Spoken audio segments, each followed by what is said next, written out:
ತೀವ್ರ ಕುತೂಹಲ ಕೆರಳಿಸಿದ್ದ ತುರುವೇಕೆರೆ ತಾಲೂಕು ಒಕ್ಕಲಿಗರ ಸಂಘದ ಚುನಾವಣೆಯಲ್ಲಿ ವಕೀಲ ಪಿ ಎಚ್ ಧನಪಾಲ್ ನೇತೃತ್ವದ ಜೈ ಗುರುದೇವ ತಂಡ ಗೆಲುವು ಸಾಧಿಸಿ ಅಭೂತಪೂರ್ವ ದಾಖಲೆ ಬರೆದಿದೆ.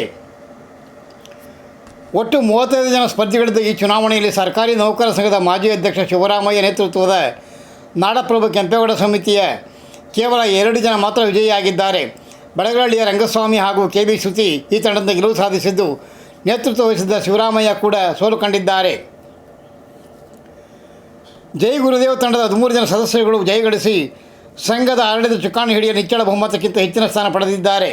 N K Girish, D Ganganna, H S Chudaratna, A B Jagadish, B S Thyagaraju, P H Dhanapal, M D Mayannagowda, T M Manjanna, H R Ramegowda, M P Lakshmikantharaju, R Vijendra Kumar, D Srinivasagowda, N R Suresh ಜಯಗಳಿಸಿದ್ದಾರೆ. ಗೆದ್ದೇ ಗೆಲ್ಲುತ್ತಾರೆಂದು ನಂಬಿದ್ದ ಎಂ ಎನ್ ಚಂದ್ರೇಗೌಡ ಹಾಗೂ ಸೌಭಾಗ್ಯ ನಿಂಗರಾಜು ಸೋಲು ಕಂಡಿದ್ದಾರೆ. ಸ್ಪರ್ಧಿಗಳ ಪೈಕಿ ಆರ್ ವಿಜೇಂದ್ರ ಕುಮಾರ್ 148 ಮತಗಳಷ್ಟು ಹೆಚ್ಚಿನ ದಾಖಲೆಯ ಮತ ಪಡೆದಿದ್ದಾರೆ.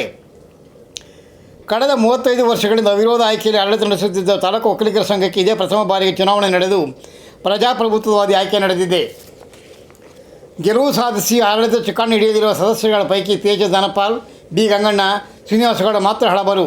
ಇನ್ನುಳಿದ 10 ಹೊಸಮುಖಗಳಿಗೆ ಮತದಾರ ಗೆಲುವಿನ ಕೊಬ್ಬರಿ ಮಿಠಾಯಿ ತಿನ್ನಿಸಿದ್ದಾನೆ. ಗೆಲುವು ಸಾಧಿಸಿದ ವಿರೋಧ ತಂಡದ ಹಾಗೂ ತಮ್ಮ ತಂಡದ ಸದಸ್ಯರುಗಳಿಗೆ ಸರ್ಕಾರಿ ನೌಕರ ಸಂಘದ ಶಿವರಾಮಯ್ಯ ಅಭಿನಂದಿಸಿದ್ದಾರೆ. ಗೆಲುವಿನ ತಂಡಕ್ಕೆ ತಾಲೂಕಿನಾದ್ಯಂತ ಅಪಾರ ಅಭಿಮಾನಿಗಳು ಅಭಿನಂದಿಸಿ ಎಚ್ಚರಿಕೆಯ ಆಡಳಿತ ನಡೆಸುವಂತೆ ಆದೇಶಿಸಿದ್ದಾರೆ. News bureau, GPR news.